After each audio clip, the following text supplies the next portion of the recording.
Yükünüz hər zaman daşına bilən olsun. 175 yük daşıma və evakuasiya xidməti. Adamlı. Adı və dadı ilə. Salam əziz tamaşaçılar, xoş gördük sizləri. Bugün Qara Qırmızı layihəsində maraqlı bir yenilik eləməyə cəhd edəcəyik. Bugün qonağımız Qara Qırmızının yaradıcısı və aparıcısı Bahadur Seyidovdur. Biz Raqif Rafoğlu ilə birlikdə Bahaduru yüngülvari sınağa çəkməyə çalışacağıq. Bahadur, öz verilişinə, öz layihənə xoş gəlmisən. Xoş gördük, amma mən qonaqları sınağa çəkmirəm. Nə bu, verilişin formatı sınağa çəkmək deyil. Qorxma, rahat ol. İntellektual, maraqlı, maarifləndirici söhbətlər əlməkdir. Sən sınağa çəkmirsən, amma bizim planımızda biraz sınağa çəkmək var. Biz biraz fərqli aparıcılarıq. Qaçdı. Sən elə aparıcısan, biz belə. Hər igidin özünə məxsus yoğurt yemək İndi necə hiss edirsən özünü həmin qonağın yerində və biraz da belə... Valla bizim qonaqlar hamısı kifayət qədər, belə deyək də, söz ehtiyatı olan, bazası olan, tanınmış qonaqlar olublar.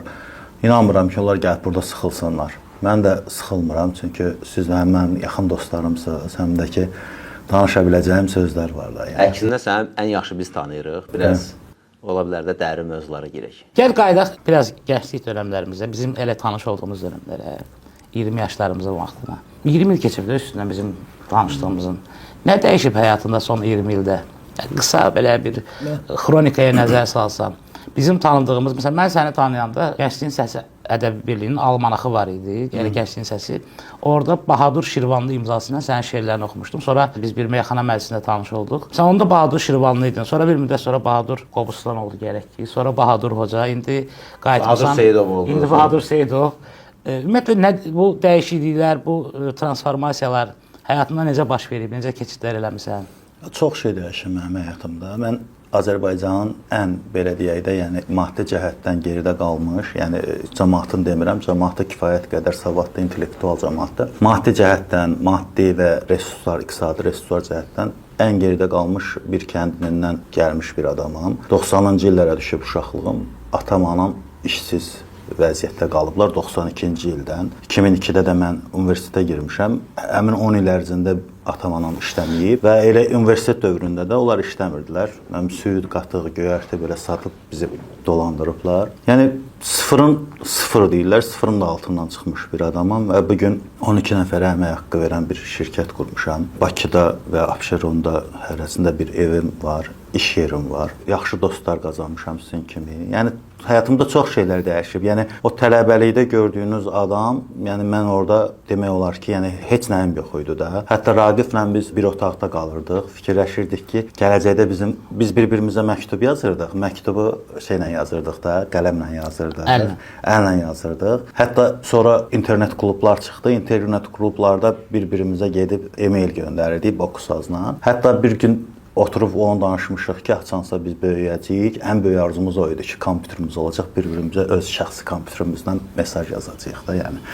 Bu şəkildə, amma indi şükür Allaha, mən belə deyək də, ağlamaq, xoşbəxt olmaq üçün mənim hər şeyim var indi. Amma Cəlilin dediyi məqama mən də istəyirəm toxunum. Çünki mən məsələn, bax, ən xoşuma gəlməyən tez-tez nömrəsini dəyişən adamlardır.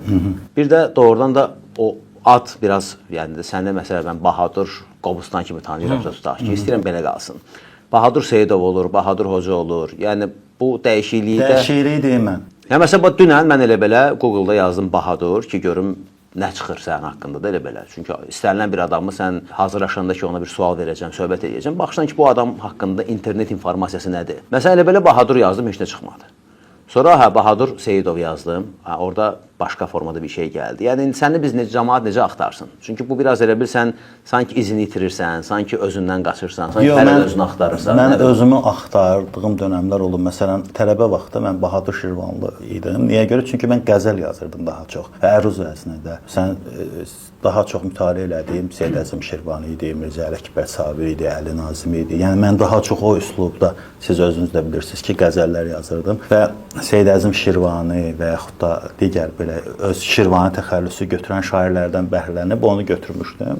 Sonraki dönəmdə onu Qobustan elədim. Qobustan eləməyimin səbəbi odur ki, Qobustanda yaşadığım dövrə idi, müəllim işlədiyim dövrdə. Meyxanaçı olmaq istəyirdim və bir ara mən Əhmədlidə meyxana məktəbinə, Mehman Əhmədin meyxana məktəbi əslində bir kabinet idi. Ora gedirdim. Mehdi Masallıdır, Vasif Əzimovdur, indi Şəhriyardır. Məsələn, onlarla meyxana dedik. Hərdən Mehman Əhməddə də gəlirdi ora. Pərviz Bülbülə ilə bir neçə dəfə toylarda oldum mən meyxana dedim. Və Qobustan təxəllüsündə o meyxanaçı olmaq istədiyimə görə götürmüşdüm. Sonradan isə Bahadur Hoca mən iş mühitinə özümə şirkət açdım və ATV-də işləyəndə bu təsadüfən oldumu, yoxsa insanlar mənə çox istədilərmi, ya redaktorlara, müxbirlərə nəsə texniki biliklərimdən və yaxud da yeni gələn müxbirlərə yazını öyrədirdim ki, bunu belə yox, belə ifadə elə, bunu belə yaz. Mənə başladılar hoca deməyə ATV-də işləyəndə. ATV-də mənə hoca dedilər və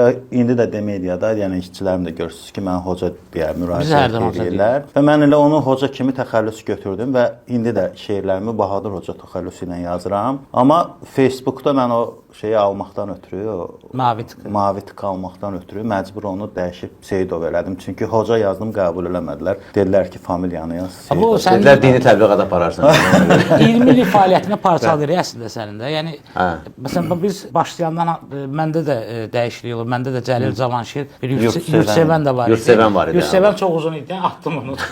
Çox uzun idi. Amma Cavanşir qaldı da. Yəni məndə də o vaxtdan elə eyni qalıb.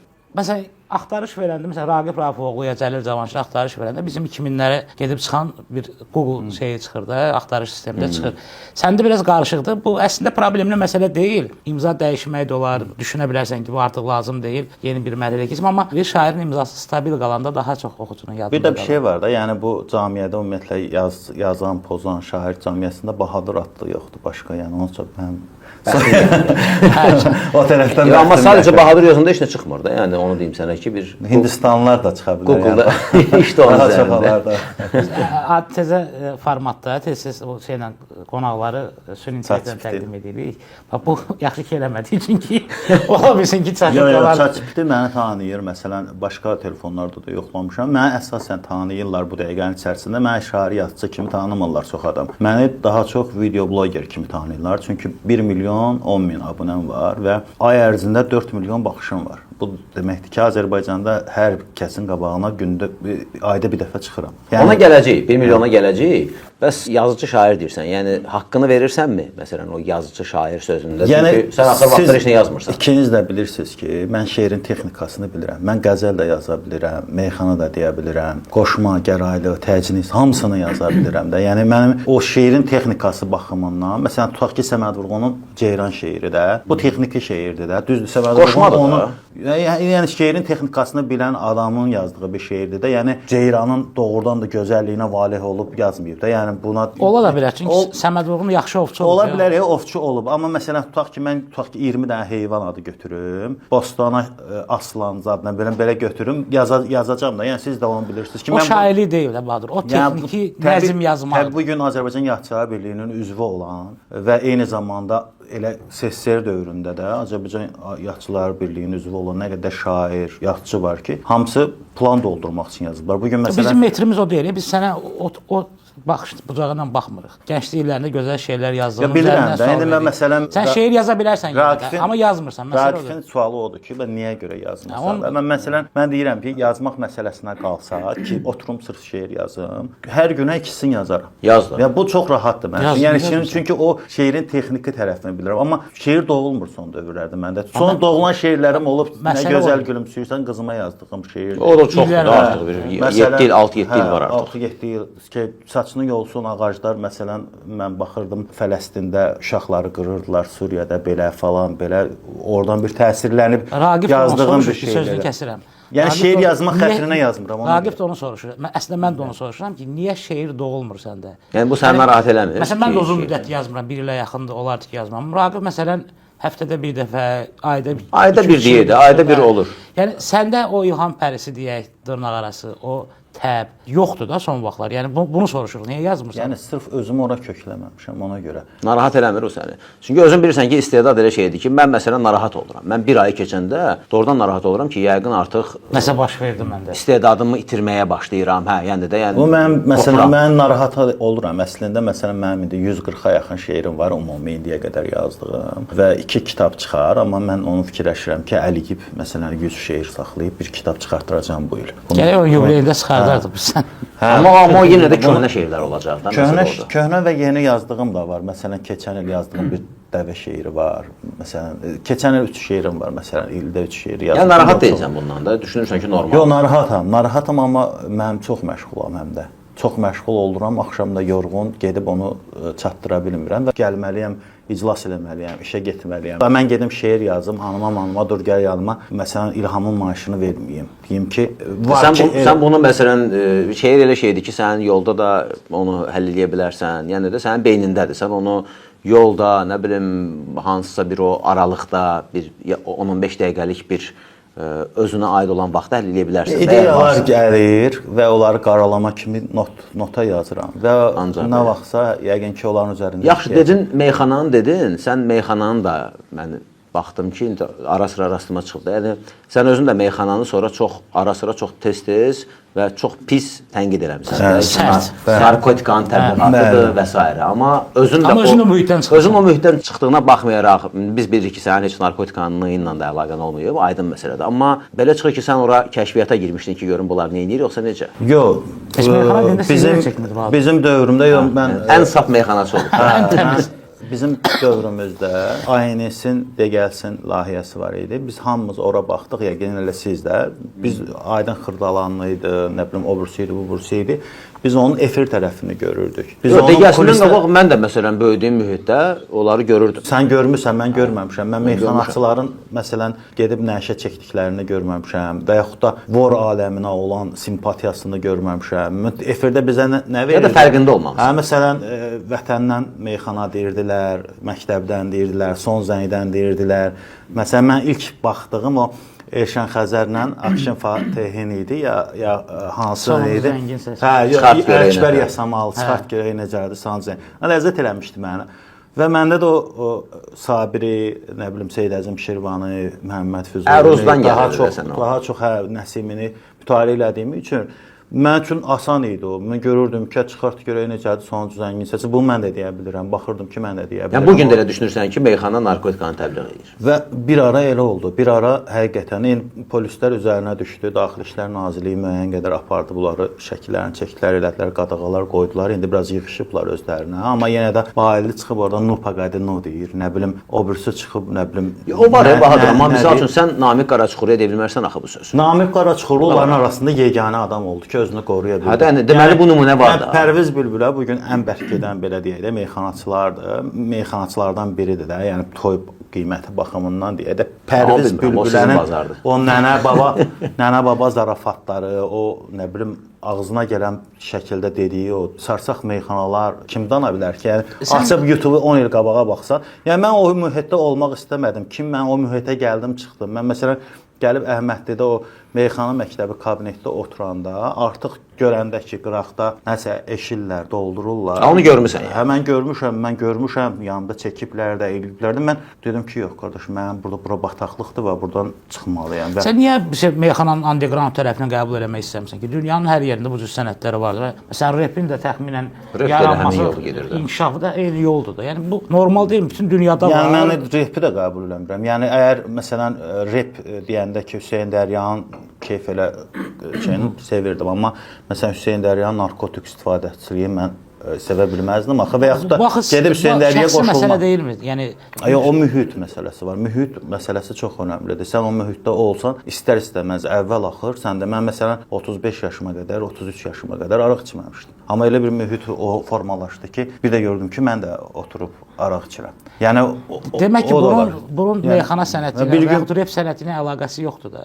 Əlaqəsi yoxdur deyəndə, məsələn tutaq ki, mən bir şey meyxana və yaxud da ki, rep narkotik, içkini və s. təbliğ eləmir. Məsələn, deyək ki, sən şeir yazırdın, biz ədəbiyyatla məşğul olduq. Biz ilkin dönəmlərimiz, bizim Gəncliyin Səsədər birliyindəki fəaliyyətimiz, sonra dalınca Ənvər Paşa dərgisi, dalınca bir neçə birlikdə 9 iqlim, sonra 9 iqlim saytı yaratdıq, sonra jurnallar çıxartdıqlar. Biz içki içmirdik. Demək ki, insanların o beynindəki şairlər içir obrazını biz yaratmamışdıq. Yəni məsələ sənətlə bağlı deyil də. Yəni meyxanaçılar narkotik yaymırlar. Narkotiklə məşğul olan daha böyük industriya var da, sənaye var. Qabağımda seçimlər var da. Mənim bacardığım çox şey var. Axı mən təkcə meyxananı bacarmırdım axı. Mən yazıçılığı da bacarırdım, jurnalistikanı da bacarırdım, şeir yazmağı da bacarırdım və video blogerliyi də bacarırdım və mən həmin dövrdə meyxanadan uzaqlaşım, müəllim kimi işlədim. Sonra da gəldim sevdiyim jurnalistika sənətinə, ATV-də getdim. 5 il ATV-də işlədim. Sonra mətbuatlar saytını qurmuşam mən. Ondan sonra redaktorat saytını qurmuşam, bir də Demedia şirkətini qurmuşam və bu sahədə irəliləməyə şey elədim. Və o mühitdə, nə bilim, biri məsələn durub orada deyir ki, sənin nənəvütindən anay, mən nair, mən də ona deməliyəm də və mən onu qəbul edə bilmirəm. Orada olmaq istəmədin. Orada olmaq istəmədim, bəli. Əslində mən o tərəfi təqdir edirəm. Yəni şəxsi seçim. Yox, sadəcə ortada bir tutaq ki, namiq nümunəsi varsa, mən demək istəyirəm ki, o demək deyil də. Düzdür, çətindir, razıyam. Hər adam özünü qoruya bilməz, razıyam. Amma yəni mənə elə gəlir ki, oradan sən yenə də hətta orada qalsaydın da belə, sən oradan sağlam çıxa bilərdin. İndi bilmirəm, iradə məsələsidir, amma yenə də. Amma Demediaya gəlincə indi bu 1 milyonu təbrik eləyirəm, milyonu ötdü və nə istəyir səndən 1 milyon adam? Yəni özünə bu sualı verirsənmi? Çünki mən həmişə mən ümumiyyətlə şərhləri oxuyuram, bütün şərhləri oxuyuram və hələ məni məsələn tutaq ki, blogerlər var, tiktokerlər var, çoxdur da. Yaxşı yazanda var, amma söyənlər çoxdur. Amma mənim bir dənə videomun altında məni söyməyiblər. Son bir videomda məni tənqid ediblər və ona deyiblər ki, biz səni yaxşı olan kimi tanıyırdıq, naxaq belə eləyirsən. Elşad Miri ilə müsahibə aldığıma görə 2-3 dəfə Elşad Mirdən müsahibə almışam və mənim o dini təhsilim də var ki, orta məktəbdə bizə gəlib dini keçmişdilər, müəyyən dini biliklərim də var və inancım da olduğuna görə mənim üçün maraqlıdır ki, yəni Quran yönümlü İslam, yəni o xurafatdan, nağıllardan uzaq bir İslamda. Yəni təbii ki, normal hədislər var ki, ata-anaya yaxşılıq eləməlisən, falan eləməlisən, onları qəbul edirəm mən, yəni hamısını kəsib atmıram. Amma sırf Elşad Mirini çağırıb 3-4 dəfə ondan müsahibə aldığıma görə mənə məsələn tənqid edənlər oldu. Amma mən Hacı Şahinlə də müsahibə almışam. Mən Fərid Abdullah Şiə məzhəbinə aid bir şey var, bir yerdə.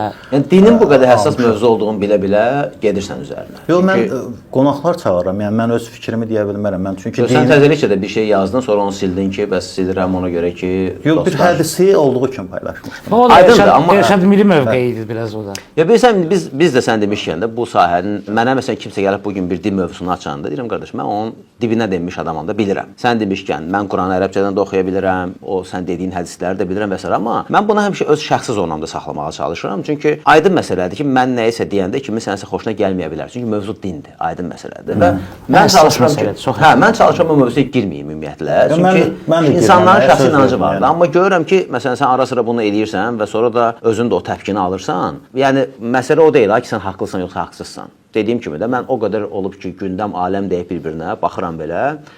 Deyirəm ki, ola bilər, mən də orada tutaq ki, 2 qütub var, onlardan biri kimi düşünürəm. Ola bilər. Amma deyirəm ki, onu mən niyə ifadə edeyim ki, bu nəyə lazımdır? Yəni lazımdırmı mənim bu fikrimi? Mən kanalda elə bir öz şəxsi fikrimdən ibarət bir şey çəkib paylaşmamışam, video paylaşmamışam. O Facebook mənim şəxsi profilimdir. 5 ildə Elşad Mirdən 5 dəfə verilişə çağırmaq. Yəni mən Hacı Şahinlə də müsahibə almışam. Bildim, Allah rəhmət eləsin. Bu bəraət deyil də, məsələn də, yəni kənardan görünəni deyirəm. Amma məsələ də odur ki, məsələ bilirsiz nədir? Mənə o Elşad Mirini çağırdığıma görə qınayanlar o Fərid Abdullah Şiə məzhəbini müdafiə edən adama baxmadılar. 2000 baxdılar, Elşad Miriyə 75000 baxıblar. Yəni o da gedib yenə bu da məni səs çıxartmaq üçün baxırlar. Yəni bəlkə də ya da sən onu reytinqə görə edirsən.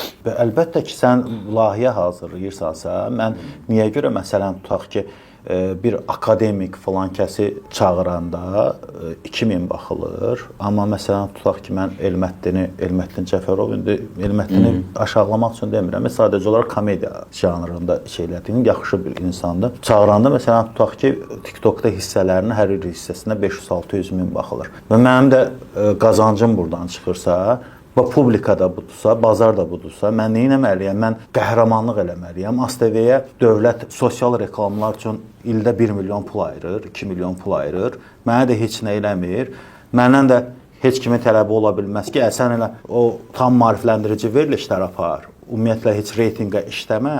Yox, təbii də onun kömək Yəni mən istəyir. də bunu açıq səmimi deyirəm Bir ki, növ mən etiraf biraz- edirsən ki, Elşad Mirini dəstəklədiyinə görə yox, reyting xatirinə dəvət edirlər. Yox, Elşad Mirinin bəzi fikirləri var ki, yəni sivil cəmiyyət istəyiriksə biz, Elşad Mirinin bəzi fikirlərinə qulaq asmalıyıq. Yəni xurafatdan. Onu bir yəni sənlə Elşad Miri münasibətində məsələ, yəni sənin Elşad Mirini təbliğ eləmək istəyin deyil də, onu təbii ki, mənim Elşad Mirinin heç təbliğə ehtiyacı kənardan yoxdur. yanlış görünə bilər. Çünki demək bir şirkət olaraq 1 milyon izləyicisi olan bir Əlbəttə YouTube ki. kanalı, bu qədər kollektiv falan, Elşad Mirinin təbliğatçısı olmaq biraz kənardan çox danışılan söhbətlərdəndir. Ona Elşad görə Mirinin özünün 150 min abunəsi olan YouTube kanalı var, TikTok kanalı var və Elşad Mirini bütün televiziya kanalları efirə çağırırlar. Elşad Miri bütün podkastların hamısında Ülviradan tutmuş, avtostop turala qədər hamı çağırıb. Nədənsə məni sən daha çox çağırmısan.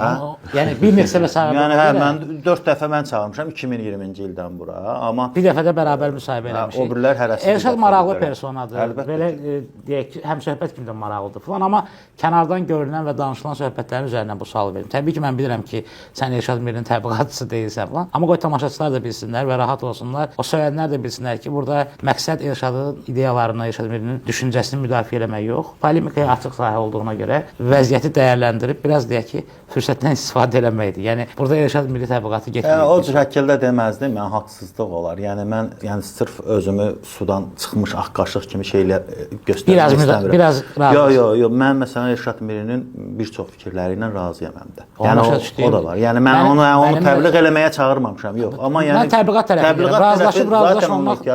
Elşad Miri məndən qat-qat populyar bir insandır. Mən onu necə mən onu qaldıra bilmərəm. Onsuz da mən almasam da ayda 4-5 dənə podkastda çağırırlar adamı. Bahadır Seyid. Yox, məsələ Elşad Mir deyil, məsələ mövzudur. Mən mövzudan danışıram. Yəni din mövzusundan danışıram ki, o biraz həmişəki kimi də, yəni o Əli və Ninoda deyirik ki, atam bir məni çağırdı, mənə dedi ki, nə istəyirsən eləyə bilərsən, sənə 3 mövzuda qadağa qoyuram, din, siyasət və qadınlar. Yəni bu həmişə başı bəlalı mövzudur. Bunlardan başqa nə istəyirsən məşğul ol. Kim məşğul olacaq 3 sayələr üçün? Üçün də qadağa. İstəyirəm sənin filmlərindən danışaq. Kilolar da başladın. Keçən il elədim də 2020. Və bir neçəsində ardıcıl çəkdin. 2023-də elədim. Sonra dayandırdın. Niyə? Yəni nə həvəs idi başladın, nə problem oldu dayandırdın? Qısa metrajlı bizdə filmlərdə mənim əsas belə deyək də məqsədim sosial mesajlar vermək idi. Məsələn, o xidmət üstdən zibilin yerə atılması məsələsi idi. Sonra xidmət bir də o mobil operatorların sənə cavab verməməyi, 20 manatlıq kontru gedir məsələn, orada adamın hələ də orada mahnı gedir. Hər hansı bir mahnı Zeyrac Beyovun. Xidmət 4-də Oğurluq dayı. O oğurların divanı idi. Sözün açığı hələ bir neçə ssenarilərim var.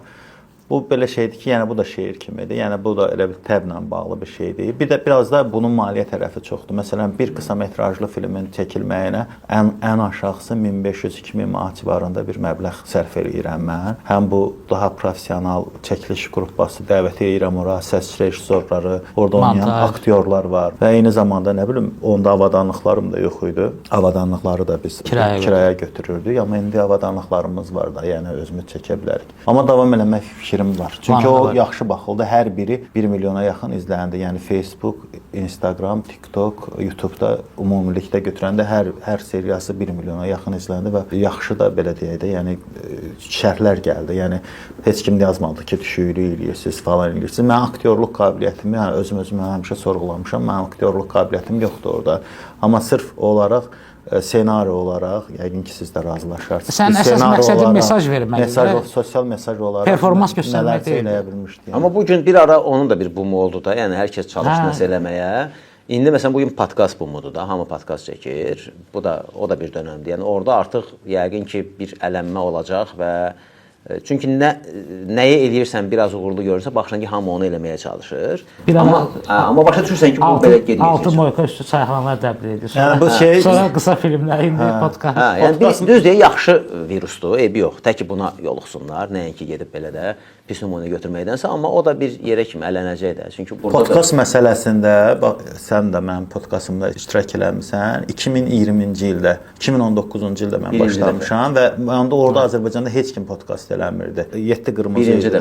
Onda sadəcə olaraq müharibə başladı 2020-ci ildə. Həmin o səninlə müsahibədə bir neçə gün Bir neçə gün sonra sonra idi, müharibə Mən başladı və mən hazırlaşırdım. Növbəti qonaq mən olmalıydım. Müharibə başladı. orada podkastımı dayandırdım, amma sonradan dayandırandan sonra gördüm ki, hamı podkast eləyir. Amma fikirləşdim ki, mən bunu hələ 2019-da başlamışdım, niyə də davam eləmirəm? Amma hamı sata bilmir, axı o da var. Məsələn, sən indi ən azından podkastını sata bilirsən, sənin bir partnyorun var, bunu işləyə bilirsən. Bu satmaq məsələsi, yəni uzun illərin əziyyətidir. Yəni bu 8 ildir mən demədim YouTube kanalında işləyirəm. Fəaliyyət 1 göstərirsən. milyondan çox abunə var. TikTokda 200 min takipçi var. Facebookda 125 min takipçi var. Və videolarımızda baxılır. Yəni məsələn qara qırmızı layihəsindən düzdür indi məsələn 30-40 min, 50 min şeydə baxılır. YouTube'da baxılır. Amma bir hissəsini kəsib Facebooka yaxud da TikToka, Instagramı paylaşanda 500 min, 600 min, 1 milyon. Ümumilikdə götürəndə məsələn Elməddin Cəfərovla 16 hissdə paylaşmışam, 20 milyona yaxın baxış var. Yəni 16 hissəyə. Bu da bugünün reallığıdır da. Çünki YouTube Tələb- uzun videolara baxırsa YouTube artıq xam mal rolunu oynayır. YouTube'a çəkirsən məsələn 1 saatlıq xam mal və yükləyirsən ora. Sonrakı artıq o istehsal edirsən oradan 5 dəqiqəlik, 3 dəqiqəlik o da videolar, onlar paylaşırsan. Amma nədir gözləntin? Yəni YouTube hədəfin nədir? 1 milyon yaxşı rəqəmdir. Buna çatmaq çox çətindir Azərbaycan kimi yerdə. Xüsusilə də biraz informativ yönlü. Məsəl üçün tutaq ki, İctimai TV-nin də mən bilən milyonu ötüb kanalı və onlar reallığı görmələri mənə xoşuma gəlir. Məsələn, İTV-nin baş direktoru keçən dəfə deyirdi ki, biz başa düşürük ki, bəlli bir vaxtdan sonra artıq ənənəvi televiziya işləməyəcək və biz indi gördüyümüz işi YouTube üçün görəcəyik. Və indi də onlar hər şeyi, hər kiçik süjeti belə YouTube-a kanallarına Eyni zamanda seriallarını belə YouTube həm YouTube variantı, həm adamlar anlayırlar ki, yəni televiziya artıq Çevik düşünmək budur da. Hə, Mən gələcək ona 2016-cı ildə açanda YouTube kanalını, televiziyaların demək olar ki, rəsmi YouTube kanalları yox idi. Hə, onda çox Hətta xalq. ATV üçün rəsmi YouTube kanalını mən açmışam. Hətta ATV-də mənim yadıma işləyirəm. gəlir o vaxtı deyim, Bozbaş Pictures o vaxt bizdə idi. Təzə-təzə hələ. Onlar o vaxtı ancaq bu deyəsən maqazin verişi idi. Deyəsən Hə, onlar ilkin idi. maqazin, Hansısa verişim. onlar verişi. Axırında 1-2 dəqiqəlik şey gedirdi də o. Süjet kimi verir. Səsləri ilə onların məşhur filmlərdən, amma bunlar səsləndirirdi. Birinci belə ATV maqazinin axırında. ATV maqazinin axırında. Sonra onlar onu yavaş-yavaş çevirdilər, biraz o aktyor Bozbaş işinə falan özlərinin artıq obrazları yarandı. Və Televizyon formalaşdı. Azərə də Allah rəhmət eləsin. Allah rəhmət eləsin. Nəyi deyirəm? Deməli, amma o ATV kanalına qoymurdular onu getməyə. Həsən müəllim deyirdi ki, o cici şeylər danışırsın. Və o yadıma gəlib bir dəfə Şoşu gəldi, Ramil gəldi ki, bəs Həsən müəllim bizi YouTube-da neçə yüz min, oradan da o vaxt üçün böyük. Dedi Həsən müəllim bizim YouTube kanalımızda orada neçə yüz min adam var, izləyib də. Yəni biz baxılırıq. Bizi niyə TV-yə qoymursunuz? Həsən müəllim qayıtdı ki, hamısı avar adamlar da var. Yəni indi hələ də belə düşünənlər var ki, orada avar adamlardır, amma nəticədə bu rəqəmdir, bu puldur. Mən də izləyicidir. Mən də məsələn TikTokda yoxam bu gün. Doğrudan da yəni biraz mən əslində özümü qorumağa çalışıram. Mən təsirə düşməkdən qorxuram. Təsir nə baxımdan? Yəni mən özümü belə görmək istəmirəm də, oturum belə çevirim. Alüqəsi olmaq istəmirsən. Hə, baxıram YouTube, yəni o TikTokda falan oturanlara görəm adamların artıq budur da işi, yəni belə Müasir dövrün təsbihidir. Hə, daha çox müasir. Yəni mən onu özümü orada görmək istəmirəm və biraz kənarda durub ora üçün nə eləyə bilərəm düşünürəm də, məsəl üçün sandıq layihəsi kimi. Amma başa düşürəm ki, orada ciddi bir rəqəm var da. Yəni bunu inkar edə bilmərsən ki, bu qədər adam həqiqətən də avaradır da. Yəni Sualın nə idi? sualım o ki, sənin YouTube hədəfin nədir? Nə gözləyirsən? Yəni hara getmək istəyirsən bundan? YouTube'da 2016-cı ildə mən YouTube'a başlayanda hədəfim 1 milyon abunə yığmaq idi. Və fikirləşirdim ki, mən nə vaxtsa 1 milyon abunəyə çatacağam. Və 1 milyon abunəyə mən bir neçə ay bundan əvvəl çatmışam. Yanvar 2025-in yanvarında. Artıq YouTube'un qızıl plaketim də gəldi çıxdı. Xeyirli olsun.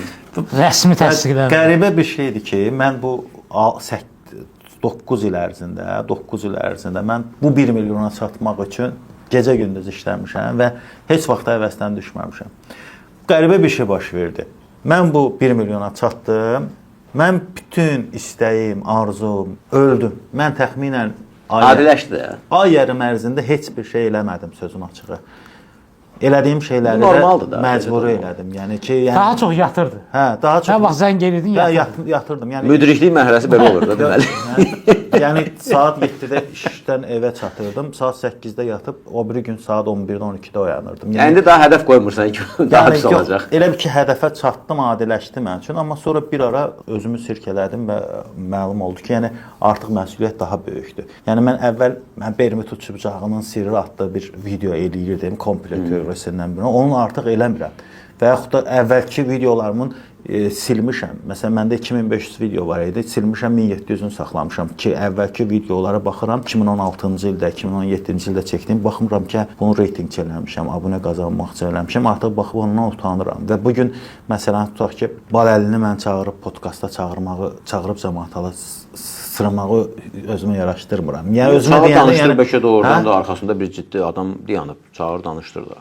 Baxmışam da başqa podkastlarına baxmışam görəm. Ciddi deyil. Bəlkə o safir eləyirlər. Ciddi deyil də məsələn. Məsələn, amma Pünhan Əzimi mən dəvət eləmişəm. İnşallah ki, gələcək məsələn meyxanaçı Pünhan Əzim çox belə, yəni onun arxasında bir meyxanaçı demək olmaz. Hə, ciddi bir insan dayanır. Yaxşı qəzəlxandır. Yəni ciddi qəzəlxandır, ədəbiyyatı gözəl bilir. Vazehi tərcümə edən adamdır. Yəni Vazehin qəzəllərinin poetik tərcüməsi ilə məşğul. Bizdə artıq o sahədə də çox az adamlar var. Nadirdir də, barmaqla saymaq olar ki, məsələn, Pərviz Arif, Pünhan Əzim, sonra kim ağlıma gəlir? Kərim abi, qəzəli, şeiri bilən meyxanaçı, ədəbiyyatı bilən meyxanaçı.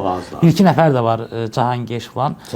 Savadlı meyxanaçılar, amma çox az. Var. O Abdullah var biri. O yəni mən hamısını tanımaya bilərəm. Mən öz tanıdıqlarım üzərindən deyirəm ki, tərəfi ağır çağırmaq olar, çağırıb onlarla da söhbət eləmək olar. Onların da məsələn, yəni bizim özümüzün də keçmişimizdə bir meyxana var və biz də bilirik ki, meyxananın istedadı olan adam deyir də. Yəni bu sənin söz bazan olmalıdır. Sən şeiri bilməlisən, qəzəli bilməlisən. Sən ən azından sən bir neçə şeydən xəbərin olmalıdır. Xəbərin olmalıdır və sən ISO ritm duyumun olmalıdır. Bu meyxanaçılara elə bir adam kimi baxmaq olmaz ki, bunlar istedadlı adamlardır. Amma yenə onların fəaliyyəti nədir? Onu müzakirə eləmək. Amma meyxana məsələn Balali haqqında demək olmaz ki, Balali istedadsız adamdır. Adam yəni hər toyda bir mən heç eşitməmişəm, ona görə bilmirəm. Həqiqətən mahnı yazır, mahnı bəstələyir, hər toyda bir trendə düşən bir qafiyə deyir. İndi onun trendə düşən qafiyə Nupaqadi Nudur. Yəni yox, o barədə demirəm. Yəni mən də bu gün durub bir dənə Xəzər dənizinin üstündə uçan boşqab göründü videosunu qoysam 2 milyon olub. Anlayıram səni. Amma eləmisən də bunları. Mən deyirəm ki, bu lazımdır yoxsa lazımsız tartışıla bilər, amma adamlar istəyirəm ki, eləmək olmaz da. Yəni Balali də bir gün başa düşər. İnşallah. Balali mənə yaşıddır da. Yəni indiyəcən başa düşmür. Candan sən də yaşa. Bahadur, sənin digər layihələrin də var. İndi bu YouTube-dan söz düşmüşkən də orada kənd həyatı və s. İndi onları sən orada görünməsən də, amma təşkilatçı, yaradıcı, yəni bunu aydın məsələdir ki, pul qazanmaq üçün edirsən də. Orada necədir vəziyyət və buna yönəlik yəni davam etdirmək istədiyin yeni bir şey varmı? Çünki aydındır ki, orada sənin niyyətin pul qazanmaqdır da. Burada bizim 2 yemək kanalımız var. Kənd adamı 240 min abunə oradadır. Bir də Sweet Grandma, Şirin nənə. Onda da 130 min abunəsi var və bizim maliyyə gəlirlərimizin demək olar ki, bir 50-60% bu kanallar vasitəsilə gəlir. Aylıq, bəlkə də daha çox vaxt olub ki, daha çox, yəni maliyyəmizin bir 70% oradan maliyyələnib. Çünki Azərbaycan YouTube segmentində 1 milyon baxışa 100-200 dollar pul qazana bilirsən, amma məsələn xarici YouTube kanalında əgər o Amerikadan baxılırsa və yaxud da Avropanın hansısa ölkəsində baxsa 1 milyon baxışa 2000 dollar da qazana bilirsən. Yəni ki, bizim kifayət qədər yüksək baxışlar olduğu dövrlərimiz olub. Son dövrlər biraz zəifləyib, ya da kanallar artıb yəqin ona. Onun da təkrarları çoxalıb da. Təkrarları çoxalıb, ona görə yemək bişirmək. Yemək, çöl, meşə bu görüntülərdə. Və bu gəlirli bir sahədir. Məsələn, indi Azərbaycanda kənd həyatıdır, 5 milyondan yuxarı abunəsi var, wilderness var. Onlar ciddi məbləğlər qazanırlar. Məsələn, məqsədimiz onlara çatmaqdır. Amma indi surətimiz nətərdir və yaxud da bizim yemək bişirənlər onlar kimidirlər ki, onlar kimi deyirlər. Onu çəkiliş, keyfiyyət, hamısı. Hə, onlar da var. Yəni bir ara mən özüm getdim çəkilişlərə, dron çəkilişləri elədik Səfiyargili ilə. Onlarla artıq orada bir sıçrayış oldu, amma vaxt zaman məhdud olduğuna görə mən özüm gedə bilmirəm artıq çəkilişlərə, rejissorluğunu eləyə bilmirəm. Çəkib bizə göndərirlər. Onunla da ki, hələ ki o səviyyə, məsələn, tutaq ki, wilderness kimi və yaxud da kənd həyatı kimi o 5 milyon, 10 milyon abunəyə gedib çata bilmirik. Amma bu gün onlar bizi dolandırır, müəyyən qədər bizi dolandırır və o layihələri davam etdirəcəyik. Bir ikinci tərəf SMM tərəfimizdir bizim. SMM tərəfidəki biz hardasa bir 23 nəfər həkimə hazırda SMM işlərini görürük. SMM axır həkimlərin vurulması sizdə təsir eləmir? Ya biz plastik həkimlərlə işləməmişik. Heç vaxt ona görə də təsir eləməyib. Yəni bizdə həm də ən çox onlar üçün Reels videosu çəkib öz YouTube kanalına işləyirik də. Yəni bizim YouTube kanalımızda. Onların kanallarını idarə edirsiniz də. Hə, onların kanallarını, sosial şəbəkə hesablarını idarə edirik. Marketinq xidməti. Bahadur, mənim maraqlıdır. Sən söhbətin biz ortasında daha çox danışdıq. dövlətdən maliyyə almaq falan kifayət qədər ciddi işlər görmüsən. Yəni həm rayonlarda fəaliyyət göstərən YouTube kanalların, həm həkimlərlə işləyirsən, həm bildiyimə görə sənədli filmlər və sair. Şəhər qaza ailələri. Sənədli filmlər çəkmisən falan. Bəs bu maliyyə hardan gəldi? Yəni bu işi qurmaq üçün bu pul hardan aldın, necə başladı? Valla bunu çünki bunlar avadanlıq, əməkdaşlar falan hamısı. Mən ilk başlayanda mənim heç bir şeyim yox idi. YouTube-a başlayanda heç nəyim yox idi. Bir Samsung telefonum var idi və o Samsung 2016-cı ildə və Samsungun da ən ucuzlarından idi də. Yəni 300 manata alınan bir telefon idi. Kreditlə almışdım onu, Solitondan. Raqif sağ olsun, Raqifin tanışlığı ilə gedib Solitondan mənə kredit vermişdi. Hə, hələ yığırlar ki, gəlsin ödəsin. Hə, gəlsin ödəsin və mən ilk videolarımı belə çəkirdim. Əlimdə belə tuturdum, ştatifim yox idi. Qabaq ekranındakı qabaq kamerada tam bərbad günündə olur. Heç olmasa arxası biraz yaxşı çəkir. Özümü görüm deyə, kadrdan çıxmayım deyə belə tutub belə çəkirdim. Bəzən də harasa söyküyüb çəkirdim. Hətta ilk işi quranda, bu işi quranda özümə ofis götürmüşdüm, balaca bir ofis. Yəni lüstrdən ip salladım. Telefonu ora qoydum. Telefon yellənirdi. Mən o reki bastım, telefon yelliyini qutarana qədər gözlədim. Orada bir 3 dəqiqə vaxt keçdi. O 3 dəqiqədən sonra əllə dayanırmaq ağlına gəlmir bari. Nə qədər saf olubsa. 2 kəlmə söz dedim. Bir də şeydən AliExpress-dən mikrofon zakas eləmişdim, yaxın mikrofonu.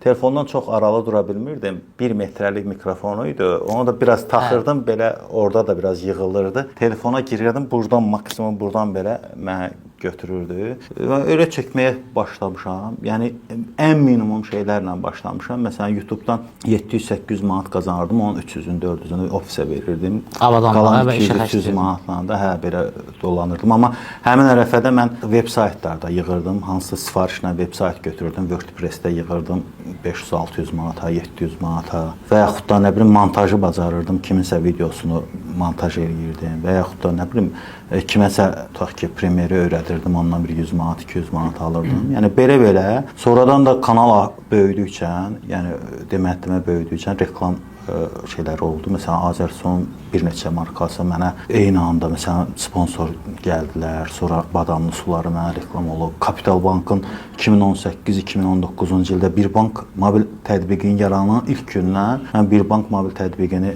reklam eləmişəm. Məsələn, bir videoma mənim 600 manat pul verirdilər. Ayda 4 videoya 2400 manat pul alırdım məsələn Kapital Bankdan. Yəni belə bu şəkildə, yəni çəkdiyimizdə cash by kod var idi da, yəni kart olmadan pul çəkmək Azərbaycanda yeni şey olurdu.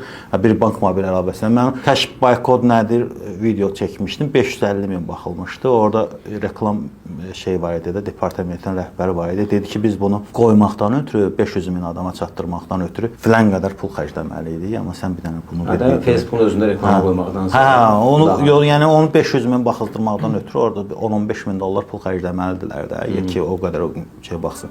Mən onu bir dənə videona eləmişdim.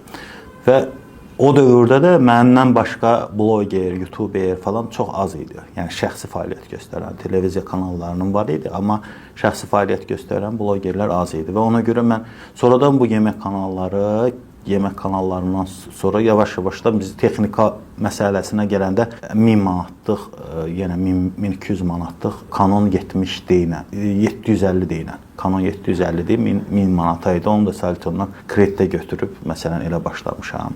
Soliton da reklamı getdi burada. Qoyuşsunlar. Pulun vermirsən, adını çəkmə. Pulun verməsəydin nə? Yəni belə yavaş-yavaş belə də o deyir zərrə-zərrə. Öz yağında qovrulmaq deyirlər. Öz yağında qovrula və bununla da işlər görmüşük. İndi bu gün 12 nəfərə mən əmək haqqı verə bilirəm. Yəni ofisimiz biznes mərkəzindədir və demirəm ki, hə vəziyyət çox yaxşıdır falan. Elə ay olur ki, mən onu demə zaten, çünki mən maaş əmək haqqı məsələsini mən ayın axırına qədər çatdıra bilmirəm. Məsələn, elə vaxt olur ki, çatdırıram, yəni heç vaxt işçinin əmək haqqını məsələn ayın 1-nə keçirməmişəm mən. Məsələn, ayın 29-u 30-u mütləq maaşı verməliyəm. Özümdə olmayanda Raqifdən borc alıb verirəm, Rəşaddan borc alıb verirəm ki, o oradan keçməsin. Amma elə ay olur ki, pul qalmır. Elə ay olur ki, pul qalır mənə. Məsələn, onunla Yəni nə vaxtda ki, mən arxayın olacaqsan, sual odur. Nəyə? Nə vaxta qədər mən arxayın olub yaşayacaqsan? Yox, Sual yəni- odur. Sən nəyə görə varsan? Yox, partnyor məsələsi asan deyil də. Çünki sən biz hamımız eyni şeyi düşünürük də. O vaxt yadıma gəlir ki, indi kanalda işləyəndə Bahadur çıxanda ki, mən gedirəm öz işimi qurmağa. Onda heç olmasa biz həftədə 1-2 dəfə görüşürdüksə, çünki iş vaxtı var idi, çıxırsan görüşürsən. Ondan sonra amma artıq get-gedə bizim görüşlərimiz axırıncı dəfə nə vaxt görüşmüşük? Bir aydan bir görüşdük də. Yəni ayda bir dəfə görüşünü sevinirik çünki artıq o vaxtı tapa bilmirsən. Yəni adam düşünür ki, mən daha müstəqil oluram sanki, amma əksinə daha çox sən Öz işinlə məşğul olmalı. o narahatlıq səndə həmişə qalır ki, mən çünki bu boyda ödənişlərim var, xərclərim var. Əslən bayaq dediyim o şeir yaradıcılıqdan uzaq məsələsi həm də budur da, həm də o qədər məsuliyyət var. Amma mən onu bəhanə sayıram. Çünki istənilən halda biz Hərdə xeyli vaxt ayıran bir adam. hə, içkiyə tapırsan, nədə tapırsan, amma şeirə tapırsan. Yox, mən yenə deyirəm, o nərd məsələsini mən sırf o məclislərdən uzaqlaşmaq üçün müvəqqəti bir Şeirlə elə də nərd. Ötən həftə hesabı soruşdum. Tas hesabı ilə 5-4 idi. Bu 9 tas demək. Yox, nə qədər həmişə Hər tas 3 oyundan hesablasan nə qədər edir? həmişə 27 oyun işlə, oynamışsan.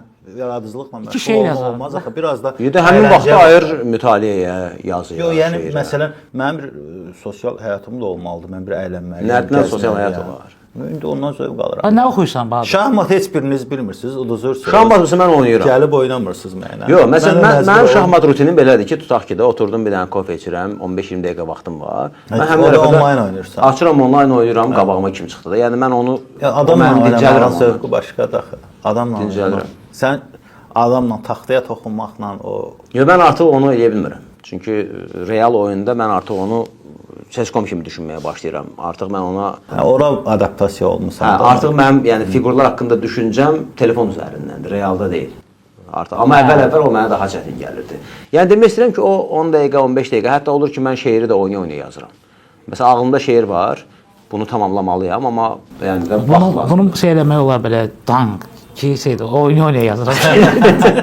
Hə, yox, yəni həqiqətən demək istəyirəm ki, bu mən də məmnun deyiləm. Amma demirəm mən əla çox yazıram falan, amma bir də bilsən mənə elə gəlir ki, səni kimsə ona məcbur eləməlidir. Məsələn, mənim hələ də 10 ilin, 15 ilin oxucularım var ki, Hə, o məsuliyyət yaradır. Bir ay keçəndə mənə yazırlar ki, təzə şeir yazmırsınız və mən doğrudan Həm də ki, məsələn, o bizim o gənclik illərimizdə yazdığımız şeirlərin bir daha çox qarşı cinsə yazdığımız şeirlərdə, məsələn, aləmdə heç aşiq mənə tək qəm çəkə bilməz, mən ki çəkirəm gəlib. Mən hansısa bir xanımı sevib darıxdığım üçün onu məsələn yaza bildim və yaxud da hansısa bir yaşantılar var idi da. Bugünkü məsələn obyekt məsələsi, məsələn, sosial həyatın içindəsən, iş mühiti, ailəli insansan bir də ki, məsələn, mən sevgidən şeir yazım, məsələn, onlar səni qucaqlayım yazanda deyirlər ki, bunu kimə yazmısan sən? Mənə də deyirlər, nə olsun? O son, yəni evlisiz hər ikinizə verilməli. Hə, də veriləcəkdir. Mən dedim cəllə yazmışam məsələn. Cəllə. Nə var ki burada? Ən yaxşı mən dedim.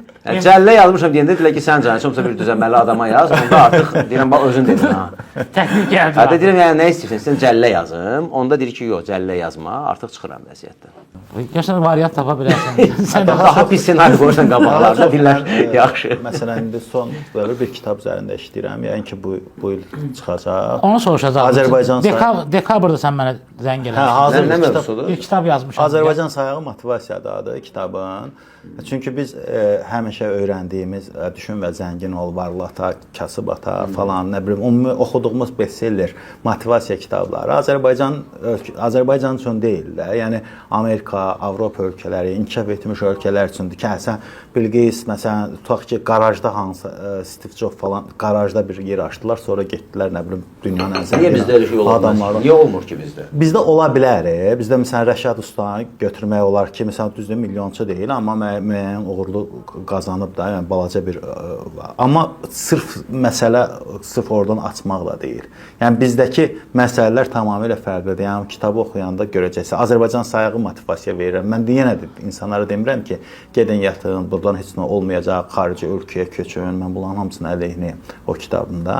Amma Azərbaycan sayağı motivasiya eləməyə çalışmışam. Biraz da özümün hekayələr əlavə eləmişəm ora. Müəyyən bədii təxəyyül vasitələri sırf motivasiya kitabı deyil, həm də biraz bədii kitabdır. Yəni Azərbaycan. Təbii bu dəqiqə bədii və RDP kitablarının birləşməsi. Onsuz da elədir. Biz o gün Hekayələrlə. Tiyaz Presslə o barədə müzakirə edirdik ki, bəs ən çox hansı tip kitablar satılır? Onlar da deyir ki, indi daha çox alıcılar belə kitablar, yəni şəxsi inkişaf deyir. Mən bunu həm biznes tərəfini fikirləşmişəm ki, mən öz abunəçilərimə hər dəfə öz videolarımdan sonra kitabımı təqdim edib sata bilərəm. Oradan pul qazana bilərəm. Həm də 1 milyon sata bilərsən kitab. yox, 1 milyon sata bilmərəm. Mən 1 milyon abunəçimin 10 min alsa onu, sən böyük adamsan. 10 mini bəlkə alar. 10 mini bəlkə alar. Hə, yəni bəlkə alar, amma Bax, onda sən tanıyacaqsan abunəçilərimi. Kəşkə alsalar. Bu saat fəxr edirsən ki, 1 milyondular, onda görərsən neçə nəfərdirlər. yox, mən məsələn 1 milyon abunəçilərə heç vaxt pul mənbəyi kimi baxmamışam. Mən məsələn ianə toplamaq istəsəm, məsələn qoyurlar da bu youtuberlərin çoxusu qoyurlar nədir patrondur, Patreon. Hə, Patreon hesablarını qoyurlar, yazırlar ki, dəstək üçün patron elə. Mən bilirəm ki, mənə dəstək olarlar və yaxud da mən o qazilərlə film çəkdiyim vaxtlar olsun, eyni zamanda indiki dövrlərdə mənə çox adam yazıblar ki, bəs sənə dəstək olmaq istəyirik falan. Amma mən heç vaxt onları qəbul etməmişəm. Çünki həmin adamın kimin olduğunu bilmirəm və yaxud da o maliyyənin haradan gəldiyini bilmirəm. Bir abunəçim var idi, İsveçdə yaşayır. O mənə dedi ki, bəs mən sənə hər ay müəyyən qədər məbləğ göndərmək istəyirəm, dəstək olmaq istəyirəm də. Qazilərlə film çəkdiyim vaxtlar idi əslində. Orada pis nə var? Və yenə də mən orada Xoş niyyətli.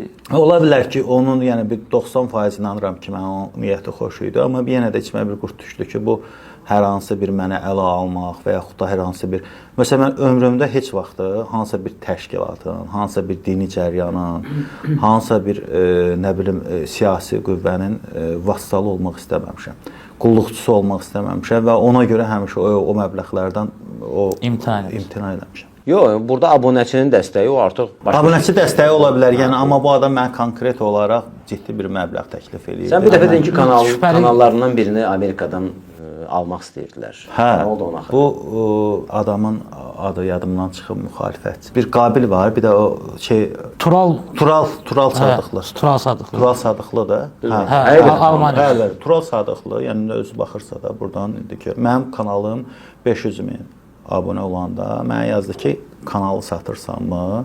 Mən də murtdaşıb yazdım ki, bəli, dedi neçəyə? Dedim 500 min euroya ki, bilirəm ki, Biri 1 evro. hə, biri 1 evro. Abunəçinin birini 1 evro. Bizi yəni 1 evrodan satır, biz də var. Mən çıxım da gedir. Təbii mən ki, çıxmışam. onu satmaq istəməzdim. Çünki o mənə dedi ki, kanalı videolarını tamamilə siləcəyik, adını da dəyişəcəyik, Tural Sadıqlı qoyacağıq və sənə də pulu verəcəyik. Amma mənə 120 min təxminən civarında pul təklif edirdilər euro. Yəni mənim üçün kifayət qədər böyük məbləğ idi. Amma burada həm abunəçilərə xəyanət eləyə bilməzdim, həm dövlətçilik, Azərbaycan dövlətçiliyi əleyhinə hər hansı bir şeydə mənim yığdığım abunəçilərin nə işi var idi. Yəni tutaq ki, bu qədər adam yığmışdım. Ona görə mən heç vaxt razı olmamışam və hətta məndən sonra Xəyali xanım var, bir bax kanalı, o da böyük abunəsi var idi. 300 min abunə var idi. Onlar artıq, yəni belə deyək də söhbətləşirdilər, eləyirdilər. Yəni ona qarşı da mən çıxdım ki, yox. Amma elə bir dövr gəldi ki, bu müharibə dövrü VPN ilə girirdilər adamlar. YouTube yaxşı pul verirdi. Xəyali xanıma təklif elədiyi 60 min evronun hardasa ona yaxın bir məbləği Xəyali xanım bir ildə həmin YouTube kanalından qazandı. Yəni belə bir şey də oldu. Yəni ona görə həm burada bu qədər adam sənə abunə olub, həm burada xarici bir dövlətdə yaşayan və sənin dövlətinə qarşı hər hansı bir fəaliyyət göstərən adama bu kanalı vermək. Yəni sənə baxan adamlar var da, ged aç YouTube kanalı, hamıya açıqdır. Özün abunə yığ ki, özü açıb yığıb da. Amma yəni mən kənd həyatında da var idi. O tamam başqa yönlü idi. Sırf kənd həyatı. Hə, məsələn YouTube kanalı, kənd həyatı YouTube kanalını istəyirlər, hazırda da istəyirlər, amma onu biraz inanmıram həm də ki, şeydir. Onu sataram o kanalı. Məsələn ciddi məbləğ versələr. Yəni çünki xaricdəndir o şey. Çünki hakerlər falan çoxalır da. Ya sənə göndərdiyi pul fake ola bilər və yaxud da nə bilim hansı şəkildə, ona görə hələ biraz inanmıram. Bir mexanizmlər var da, yəni o. Amma məsələn tutaq ki, kənd adamı kanalına ciddi bir məbləğ verilsə, mən o məbləği alıb təzədən sıfırdan başqa bir kanal açıb yaradıb ora çatdıra bilərəm. Onu eləyə bilərəm, amma sırf deməli demə kanalını satmaram məsələn. Çünki deməli demə kanalı nə bilim mənim öz övladım kimidir də. Adam öz övladını necə satsın, elə bir şeydir. Amma başqasını sataram məsələn, tutaq ki, peşəkar həkimlər İkinci, üçüncü uşaqları satarsan, amma birincini satmırsan. o burada uşaq sayılmıram da, o bunlar elə yoldaşlardır. Şeydir, ilk videonu saxlamamısan təsadüfən YouTube? İlk videom var. Yəni səndə qalır. Demə, birdir. Birinci hissə şeydədir, YouTube-dadır. YouTube-da silməmsən, Hə, saxlamısan. ilk videom saxlamışam. Maraqlı, sadiq. Bəli, hətta indi göstərərəm mən tamaşaçılara. Nə qədər baxış var ona? Bilmirəm, o çox az baxılmışdı. Çünki 0 kanala yükləmişdim mən onu.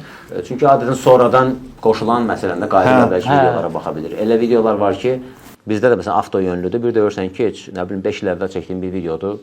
İndi orada müzakirə gedir. Təsadüfdən sən o düşüb harasa kimi. birdən gedib çıxırlar. Hə, ona görə yəni YouTube-un bu şeyi də var, amma mən də razıyam ki, Azərbaycan tamaşaçısı ilə YouTube-da pul qazanmaq çətindir. Çünki reklama yəni bizim Azərbaycan reklamı Autoryo deyil. az olduğuna görə verilən pul da azdır və oradan onunla dolanmaq olmaz. Bir də YouTuberlərin sayı gündən-günə artır, YouTube kanallarının sayı artır. Bu əslində Segment genişlənir, qazanc bölünür. Hə də o yəni piroqun payı artıq daha çox bölünür və daha çox dilim kəsmə məcburiyyətində. Ona görə bu İlk videom budur. Məşğul olanları narahat eləməlidir əslində. Salam dostlar, mən Bahadır. Baxışı nə deməkdir? Web layihəsi ilə qarşınızdayım. 5600. Bu sizə təqdim edəcəyim ilk videodur. İlk video budur. Bu ATV-də olanda çəkmişəm. Salam dostlar. Mən Bahadur. Demə web layihəsi ilə qarşınızdayım. Bu sizə təqdim edəcəyim ilk videodur. Amma sənin başqa bir yaralı mövzun da var deyəsən. Çünki indi də o ASTV-ni deyəndə o vurğudan hiss elədim onu.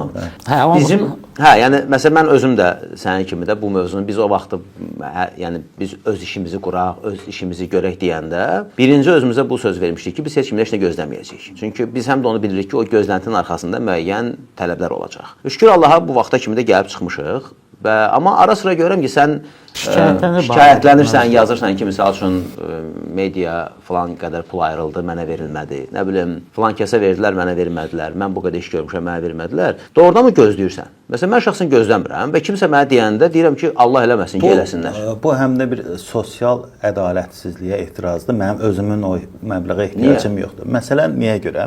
Məsələn, bizim sənin, mənim iş adamı olaraq verdiyimiz vergidən dövlət büdcəsi formalaşır və dövlət büdcəsindən jurnalistlərə, media sahələrinə inkişaf etməkdə olan media sahələrinə vəsait ayrılır. Və bu vəsaiti media dəstək fondu, belə deyək də, yəni necə gedir? Adı elə media. Elə media. Media öz yaxın ətraflarına verir. Kiminlə salamlaşıb və yaxud da inkişaf eləmiş media qurumuna verir. Məsələn, tutaq ki, Lentaza ayırır. Lentaz bilirik də, APA-dır, APA-ndakı maliyyələşdirir bilirik və yaxud da Teleqrafa. Maliyyələşdik, mən bilmirəm. Səncə APA-nın ehtiyacı yoxdur pula? 3000-ə yoxdur. Yəni ola bilirsin ki 30 minə, 40 minə, 50 minə ehtiyacı var, amma 3000 onun üçün pul deyil. Amma o 3000-i mənə versə, mən biraz da inkişaf eləyərəm də. Mən mənə puldan söhbət getmir. Ki kimsə hansısa bir məmurdan heç vaxt mən pul güdməmişəm. Mənə pul da təklif eləyən məmurlar olub. Yəni ki, gəl bizim kurasiyamızda işləyir eləməmişəm. Mənim dövlətim rəsmi şəkildə inkişaf eləməkdə olan media qurumlarına pul ayırır. Mən D-media şirkəti olaraq media qurumuyam və mənə 4 ildir müraciət etməyimə baxmayaraq mənə o pulu vermirlər və mənə də qabağıma qoyurlar ki, sən 3 dənə işçin olmalıdır ki, var o işçi. O işçi də nə bilim günə 20 özəl xəbər eləməlisən. Hə də bu hamısına aiddir bu tələb. Bilirəm, günə 20 özəl xəbər eləməkdən ötürü mən inkişaf eləməliyəm. Özəl xəbər bunlar yəni Raqif status yazdı ki, bu gün qar yağır. Bugünkü Azərbaycanda media qurumları, həmin o 3000-i alan media qurumları götürür nə edir? İlk nəsərinin uşaqlıq şəkilləri paylaşdı. Raqif görün nə yazdı şeydə Facebookunda. Girirsən, baxırsan, açırsan, hə, axşam qar yağacaq, çölə çıxmayın. Bunu özəl xəbər kimi. Elə desən də. Madam ki pulu ona verirlər, sən elədim də, bunu da 2 il elədim, vermədim. Onda deməli məsələ başqadır. Məsələ başqadır, əlbəttə. Məsələ burada yenə də deyirəm ki, Azərbaycan sayağı yanaşmadır. Məsələn, yox, mənə bir sənə maraqlı, sən niyə onu gözləyirsən? Hətta sən müraciət eləmirsən. Onu gözləmək. Məsələn, mən müraciət eləmirəm və gözləmirəm. Mən bizim indi şirkət olaraq, mən bloger kimi, SMM şirkəti kimi fəaliyyət göstərirəm və bizim D-media az saytımız da var. xəbər saytıdır və mənim bir jurnalistik keçmişimdə var axı 2012-ci ildən bu yana mən müxtəlif ATV Az saytında redaktor işləmişəm, Mətbuat Az saytını mən qurmuşam, redaktor Az saytını və sizin də gözünüzün qabağında həmin o saytların reytinqi həmişə məsələn Mətbuat Az ilk 3-lükdə olub həmişə. Redaktor Azın dövründə redaktor Az ilk 3-lükdə, 5-likdə olan saytlar olub. Və bu işi mən bacardığıma görə həm də bir tərəfdən də mən istəyirəm ki, xəbər istehsal edeyim, keyfiyyətli xəbər istehsal edə bilim və yaxud da bir 2 nəfəri jurnalistika fakültəsində bitirmiş müxbirə maaş verə bilim. Yəni bunu da istəyirəm. Sən o 3000-dən bunu eləyə biləcəksən sən? Bir iki müxbirin hərəsinə bir 1000 manat maaş versəm eləyərəm. Heç mən oradan özümə pul istəmirəm axı ki, mənə pul qalsın. Yəni eləyərəm. İş görmək üçün. Ondan sonra səndən nəsə gözləntidən narahat deyilsən. Ondan sonra mənə məsələn hər hansı bir məmur və yaxud da gizli şəkildə və yaxud da hər hansı bir İran ajansı və yaxud da Amerika falan gətirib pul versə məndən nəsə gözləyə bilər ki, mən ona heç vaxt getməmişəm, getmərəm. Yox, onu demirəm. Bu Yəni dövlətin ki, məsəl üçün media 3000 ayrı, tutaq ki, sənə də ayrılır. Sabah da sən nəsə də kiminsə xoşuna gəlməyən bir şey paylaşanda, ola bilər ki, bəs biz sizə dəstək oluruq bulan, onu silin məsələn. Bunu düşünmürsən, gözləmirsən. Yox, silməyəcəm, kəssin pulumu. Ona görə də bəri başdan pulu vermirlər. Yox, mən məsələn tutaq ki, mən heç vaxtı belə qatı şəkildə belə müxaliflik eləməmişəm. Kimisə söyməmişəm. Hansı bir sosial haqsızlığa qarşı bir status yazmışam və heç kim də mənə heç vaxt zəng eləyib deməyib ki, bunu sil və yaxud da deyiblər məsələn. Deyim məsələn yaxın dostlar vasitəsilə zəng eləyiblər ki, bunu sil. Demişəm ki, bu mənim mövqeyimdir, silmə. Artıq dövlətdən pulu almaq, yəni bax Azərbaycanda dövlətdən pulu almağı siz niyə belə başqa cür başlayırsınız? Bu mənim haqqımdır. Bu dövlət deyil. Bu mənə mətbuat dövlətdən maliyyələşəndə. Ona görə çıxır ki, pensiyasını almasın ki. Bu ayrı məsələdir. Bu tamamilə fərqli. Mətbuat tamamilə başqa məsələdir. Mətbuat bax Azərbaycan mətbuatında hər üçümüz çalışmışıq və siz davam edirsiniz. Aşağı yuxarı mən buraxmışam mətbuatı 2016-dan sonra 1-2 ildə köşə yazdım. Mən radio olduğuma görə özümü mətbuat saymıram. Məsələ belədir. Biz azad mətbuatın olduğu dönəmlərdə görmüşük. Hətta senzuralı dönəmdə görmüşük. Sonra bir azad mətbuat dövrü var idi Azərbaycanda. Tam azad da deyildi, amma müxalif media var idi, azad media var idi. Azərbaycandakı hadisələrdən insanların xəbərdarlığı, yəni bir demokratik cəmiyyət üçün azad media vazkeçilməz bir şeydir. Son 10 il, 15 il ərzində mətbuatı tədricən mən bunu biraz sərt deyəcəm, qısırlaşdırdılar. Hətta axtaladılar. Yəni bütün belə deyək də müstəqil saytlar, qəzetlər bağlandı. Bəzi qəzetlər mövqeyini dəyişdi, saytlar mövqeyini dəyişdi. Niyə? Sırf dövlətdən pul ala bilmək üçün. Çünki dövlət pul verirsə, artıq dövlət idarə edir. Dövlət sənə ev verirsə, dövlət artıq sənin qarşına bir tələb qoya bilər. Məsələn, mən jurnalistlərə ev verilməsinin həmişə əleyhinə olmuşam ki, özüm evsiz olduğum dövrlərdə belə. Mən fikirləşmişəm ki, jurnalistə ev vermək, onu məhv eləmək deməkdir. Yəni adam gözləyir ki, bizim dostlardan da olub ki, 10 il, 15 il heç nə yazmadı, adi bir JEK müdüründən də bir şey yazmadı ki, bir də mənə ev verməzlər. O siyaha almazlar. Bir də Əli Həsənovun dövründəki pul verilmə məsələsi var idi ki, birbaşa məmurlar verirdi. Hansısa nazir, hansısa deputat, hansısa və yaxud da icra hakiminin özünün saxladığı, krişalıq elədiyi mətbuat orqanları var idi. O dönəmdə mətbuat daha indikindən daha azad. Yox, o dönəm dediyim mənim 2010-cu ildən 2020-ci ilə qədər olan məsələ. Yenə də daha indikindən daha azad. İndiki dövrdəki bu maliyyə o əvvəlkilərin heç birinə oxşamayan bir şeydir. Bu maliyyə sadəcə olaraq dövlət büdcəsindən inkişaf eləməkdə olan media qurumlarına dəstəkdir. Və bunu sən sökə-sökə haqqındır. Sən bunu almalısan və bunu aldığına görə də sən məsələn mütü, qul vəziyyətində olmasan və bundan əgər səni buna görə şərtlər qoyur. Düzdür? Dövlət şərt qoymur. Dövlət sənə pul 20 özəl xəbər deyir də. Yəni bax 20 özəl xəbər şərt 20 özəl xəbər üzdə görünən tərəfləridir. Yəni o media qurumlarının açaq bu dəqiqə o saytları söhbətimizdən sonra baxaq orada verilən xəbərlərə. Gör orada bir dənə sosial vəziyyətlə bağlı, siyasi vəziyyətlə bağlı, insanları həqiqətən narahat edən məsələlərlə bağlı xəbər varmı? 20 özəl xəbər odur dediyim. Amma sənin dediyin məsələdə mən fikir verirəm ki, məsələn də o media artıq o sən dediyin kimi də onu artıq sosial şəbəkə onsuz əvəz edir. Yəni sosial şəbəkə azadlığı varsa, məncə sən dediyin şeydən narahat olmağa dəyməz. Çünki bu gün sən Cəlil olaraq, mən Raqif olaraq, Bahadur olaraq istənilən səni narahat edən mövzuda götürüb sosial şəbəkədə yaza bilirsənsə, sənə lazımdırmı o dediyin sayt onu yazsın? Onsuz da o saytda sənə istinad edir də, sənin hesabına istinad edir. Yəni mənə elə gəlir ki, bu gün sosial şəbəkə dönəmi keçir də onu. Yox, ənənəvi medianın da, məsələn bax, ənənəvi medianın funksionallığı hələ də qalır da. Məsələn, dünyada mən razıyam. Bizdə də artıq o xəttəyik bizdə. Bizdə sosial şəbəkələrdə insanların, mənə görə rəsmi ənənəvi media biraz da metr olmalıdır. Nə mənada metr olmalıdır? Yoxlanılmış, təsdiqlənmiş, xəbər verilən bir mühit olmalıdır ki, bizim O da onsuz da yoxdur. Biz özümüzü çaşdırmayaq.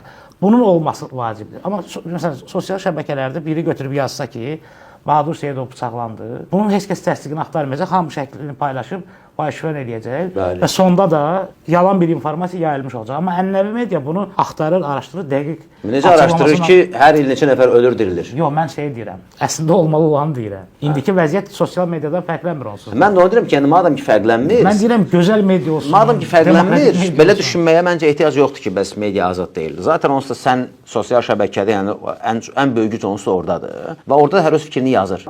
Mətbuat saytında mən 2 il baş redaktor olmuşam. Mən istənilən sosial problemlər barəsində yazmışam orada. Və mənə heç kim bir nəfər də olsan yığıb mənə deməyib ki, bu belədir. Mən də onu deyirəm. Niyə Yəni bunu yazırsan? o demək deyil də. Burada problem nədir? Burada əsasən bizim jurnalistlərin çəkingənliyi, sosial problemlərdən yazmamağı bu bir dövlət tərəfindən ya prezident aparat tərəfindən bir sifariş deyil. Bu onların öz şəxsi qənaətidir və müəyyən belə deyək də, yəni hansız ki o müxalif qüvvələr var idi, xaricdən maliyyələşən müxalif qüvvələrin qəsdən, bəzən qəsdən dövlətçilik əleyhinə olan fəaliyyətləri onların həbsinə səbəb oldu. Və indiki bu jurnalistlər də fikirləşirlər ki, mən hansısa bir icra hakiminin və yaxud da nəyin qanunsuzluğunu yazsam və yaxud da yol yoxdur, kanalizasiya xətti çöküb, bunu yazsam mənə də mən bu bəyanatı qəbul edə repressiya məruz qalıram, amma mən olmamışam. Yəni mən şəxsən deyirəm ki, susan adamlar həmişə susublar. Yəni məsələn mediada bizim tanıdığımız adamlar var ki, məsələn siyasət müxbirləri var. Bir tərəfli ömür boyu siyasi xəbərlər yazıblar. Heç nə dəyişməyib onların həyatında. Ev alanı da olub, almayan da olub və yaxud redaktorlar var. Bir mənalı həmişə susublar. Onda bu cəsarət məsələsidir də. Ya mən sadəcə orada ən əsas dediyim odur ki, Bahadur niyə gözləyirsən? Yəni mənə əsas gözləməyimin səbəbini dedim də mən ki, yəni mən şəxsən gözləmirəm. Və düşünürəm ki, gözləməli deyilsən. Mən elə dünən yazmışdım ki, yəni mənim o dövlətdən bir şey yenə gözləmək deyirəm ki, mənim lazım o şeyə qarşı mənim həmişə ədalətli bir bu pul ayrılıb da dövlətimizin başçısı belə bir qurum yaradıb və bunlar pulu ayırıb ki, ayda 100 min, 200 min məbləğdir. Bunu bölün, media inkişaf eləməkdə olan medialar inkişaf eləsin. Və bu qurum da və yaxud da bu qurumun ətrafındakı adamlar da bunu öz tanış, bilişləri, dostları ilə oturub yeyib-içdiyi adamlara verirlər. Buna qarşı çıxıram. Mən heç o pulu istəmirəm. Versin də, əvvəl evləri də eyni şəkildə verirdilər də, nə oldu? Axırda yenə də orada görürsən ki, həbs olunan da oldu. Yazılabildəki təqaüd məsələsi də eyni şeydir. Hə də, yəni bilsən orada sən mən bizim də ətrafımızda var da, misal üçün hər dəfə o ev söhbəti. Yaxşı, istəmirəm. Çünki Və salam. Bahadur da istəmir əli. Ya nəyə deyirəm? Əhməd İsmayılovun xəbəri olsun. Bizə niyə? Gözlənti səndə o stresi yaşadır, onu demək istəyirəm. Misal üçün, bizim ətrafımızda var da, sonuncu ev söhbəti artıq çoxdan da yoxdur da, nə yaxşı. Sonuncu ev olanda... Bir ildir yoxdur, keçən yazıçılara ev verildi. Yox, jurnalistlərə. Nə bilim, 4-5 il əvvəl də axırıncı söhbətlərdə yadıma gəlir, bizim də həmkarlardan biri görürəm, oturub belə, əməli başlı qanı qara oturur, yazır, silir, post yazmaq istəyir falan. Tam yazmağı baxıram ona belə, gülmək də tutub, mən deyirəm ki, niyə narahatsan? Mən 20 ildir jurnalistəm, mənə ev verilməlidir. Deyirəm ki, sən 20 ildir jurnalistsən və sənin evin yoxdursa, incimə də, deməli sən jurnalist deyilsən. Görürəm xətrinə deyir. Deyirəm ki, bax, əgər mən bugün tutaq ki də, özümü aparıcı deyirəmsə, mən ancaq ona köklənməliyəm ki, yaxşı bir şeydir, mən onu satım. Sən əgər deyirsən ki, mən jurnalistəm, sən necə oldu 20 il ərzində sən bir dənə bir düzəməli bir iş görmədin ki, özün o işləri mən görmüşəm. Mən o işləri görmüşəm. Yəni bilsən, burada bilsən nədir? Bəzən mən sənə deyim, arada öz-özümə sual verirəm. Deyirəm ki, misal üçün də tutaq ki, prezident mənə soruşsa ki, məndən nə istəyirsən? Məsələn də, səmimi özümə deyirəm bunu, yəni bunu kiməsə demirəm. Öz-özümə deyirəm ki, mən nə istəyə bilərəm? Mən ona bilsə nə istəyirəm? Deyirəm ki, istəyirəm ki, mənə verilişimə qulaq asasınız. İstəyirəm ki, gəl mənim qonağım olun. Vəssalam. Çünki aparıcının peşəkar jurnalist yanaşması. Aparıcının istəyi ancaq o ola bilər ki, mənim verilişimi prezident dinlədi. Daha reytinqli oldu. Çünki nəyə görə? O artıq əlbəttə ki, mənim reytinqimi artırır istər-istəməz və mən bunu bir biznes tərəfindən də görürəm ki, əgər belədirsə, sənin o dediyin kiçik məmurlar da birincisi zəng gelib mənə nəsə deməyəcək. Çünki o başa düşəcək ki, buna prezidentə qulaq asır və yaxud mən bunu daha belə ürəklə deyərəm ki, hədə yəni mən bu problemi işıqlandırıram və bunu ölkədə hamı eşidir. Yəni məncə sənin uğurun o olmalıdır ki, sənə kimlər qulaq asır? Yenə deyirəm, burada məsələ məsələ hər hansı bir məmurdan və yaxud da sırf prezidentin özündən və yaxud da bir imtiyaz olmaq deyil, qətiyyən imtiyaz Amma sən deyil. umursan, özün də bilmədən umursan. Bu imtiyaz deyil, qətiyyən imtiyaz deyil və mən heç vaxt ummamışam. Bu hazır ayrılmış bir məbləği təsəvvürə gətir. Sən görmürsən. Biz burada 3 nəfərik, bir layihə aparırıq. Tutaq ki, sponsor deyib ki, burada çıxandan sonra 2000 manat pul var da. Yəni gəlin biz bunu bölüşdürdük, yedik. Sən də çıxdın, getdin, gedərsən, getməzsən də deyərsən mənim pulumu ver də. Bu məsələ budur. Əslində əgər doğrudan da kiməsə ev verilməlidirsə, vallahi o bizə kimə verilməlidir?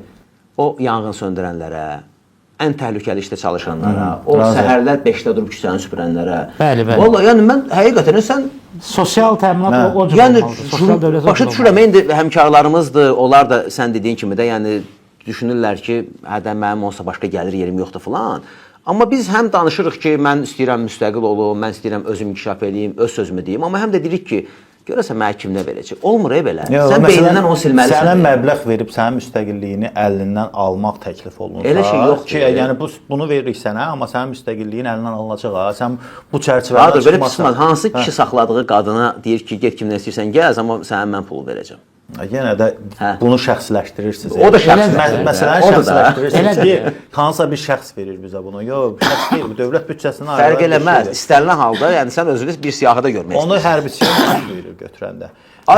Bu hərbiçiyə versin o maaşı. Hə, görsün. O evi. Versin də. Yəni vallahi mənim bölük komandiri 2006-cı ildə mən hərbi xidmətdə olanda mən heç kim idim də, yəni heç universiteti qurtarıb getmişdim. Mənim heç bir gəlirim olmayan adam idim. Onun onda bir, yəni o vaxtı kapitan idi. O kapitanın o vaxtı bir maşını var idi. Bir də yəni mən ona belə şey baxırdım da ki, yəni bu hələ indidən artıq bunun maşını var falan. Məndən də 2-3 yaş böyük idi. Yəni mənim 22 yaşım vardı, onun 24-25. O indi polkovnikdir. Mən onunla keçən dəfə görüşdüm və mən görürəm ki, adam hələ də evi yoxdur. Başa düşürsən? Və fikirləşirəm, deyirəm ki, ev buna verilməlidir. Bu adam həyatını qoydu bura və hələ də burdadır. Bunun hələ evi yoxdur. Amma məsələn, mənə şükür Allah evim var. Yəni ən azı əmək haqqları da zabitlərin bu gün Azərbaycan zabitin heç bir şansı yoxdur. Amma sən sabahları badamlığın böyrünə gətirib qoya bilərsən isti suyu, gətirib böyrünə qoya bilərsən, nə bilim başqa şirkət. Yəni özəlsən də reytinqi artır, daha yaxşı bir şeylə. Partnyor da baxacaq, deyəcək ki, mən də orada qoyuram. Yəni biz badamdan başqa heç bir suyu reklam eləmirik. Yox, belə. Yəni indi mövzular çoxdur, amma bu da biz bilirik ki, get-gedə video nə qədər uzun oldu, o qədər daha az baxılır. Ona görə məni yekunlaşdıra bilərik. Məncə də yekunlaşdıra bilərik. Çünki düzdür, bizim söhbətimiz yəqin ki, davam eləsə bir neçə saatla çəkə bilər. Eləyəcək, sonra yenə danışacağıq. Çünki Bahadurun qaçdığı mövzular var, onlara biz... Bunu məncə dəyirmi masa ətrafında bir YouTube layihəsi anonsunu da vermiş olaq ki, ayda bir-iki dəfə hələ üçlükdə toplaşıb bizi narahat edən məsələlərdən danışa bilərik. Bunun əsası Raqifdən asılıdır. Çünki Raqifi tapmaq olmur. Söz verib sonra... Yox, mən yəni iş olanda gəldim elə. Məsuliyyətli qardaş, mənə vaxtı və günü deyin əvvəlcə də. Mən cədvəllə işləyirəm. Baxıram cədvəlimə, oraya yazıram ki, Bahadur. Faydalı söhbət oldu. Hesab edirəm ki, Bahadurun izləyiciləri bu yöndən tanımırlar çoxsu. Bahadurun məsələn şair kimi, meyxanaçı kimi və s. tərəflərini biz bilirdik, izləyiciləri o 1 milyon izləyici bilmirdi. O 1 milyon izləyici üçün də yenilik oldu. Təşəkkür edirik Bahadur, mən öz adımdan və razılaşdıq ki, Bahadur heç kimdən pul gözləmir artıq. Buna da nail olduğumuza görə şadam. Bəli, buna görə bütün dostlarımızı təbrik edirəm. Dövlətdən gözləntilərini çəkib artıq öz işi ilə daha səbirli və daha təmkinli məşğul olacaq. Maraqlı söhbət üçün bizi təəccübləndirməsən də, amma diqqətimizi çəkə bildiyin üçün sənə zəhmətlər. Xeyirli olsun, növbəti milyonlar. O gün olsun ki, elə həqiqətən də biz o... Söz verirəm, 2-ci milyonda da Raqifi harada olsa tapacam, səndən bir müsahibət eləyəcəm. İnşallah. Mən yenə deyirəm, dövlətlə hökuməti biraz qarışdırmayaq. Mənim heç vaxt hökumətdən gözləntim olmayıb. Dövlətimdən isə gözləyirəm. Dövlət çünki bizim xalq, yəni dövlət Azərbaycan dövləti, Azərbaycan xalqıdır. Belə. Sağ olun. Təşəkkür edirəm sizə ki, yəni gəldiniz. Cəlil əmək haqqı alır gəlməlidir. Məcbur. Sən təşəkkür edirəm. Mən də yəqin gələn dəfə artıq əmək haqqı ilə gəlirəm. Sən bu dəfə Qanarara gəlmirsən, gələn dəfədən artıq əmək haqqı. Qanarar onda budur. Şəhriyar getdi, podkastda 500 manat verdilər ona. Özün də gördün. Səndən də zəif yerə getmişdilər. İndi mən niyə qanararsız gəlməliyəm ki? Gələn dəfəyə indi demirəm. İnşallah. Məncə də kamera Görsən o saat qızarır, sıxılır. Ümumiyyətlə Ürəkli ol biraz. Bahadura pulla bağlı söz deyəndə narahatlıq keçirdi ona. Stresə düşür. Sağ olun. Sağ Təşəkkür olun edirik. əziz tamaşaçılar, növbəti Qara Qırmızıda görüşənə qədər. Sağ olun.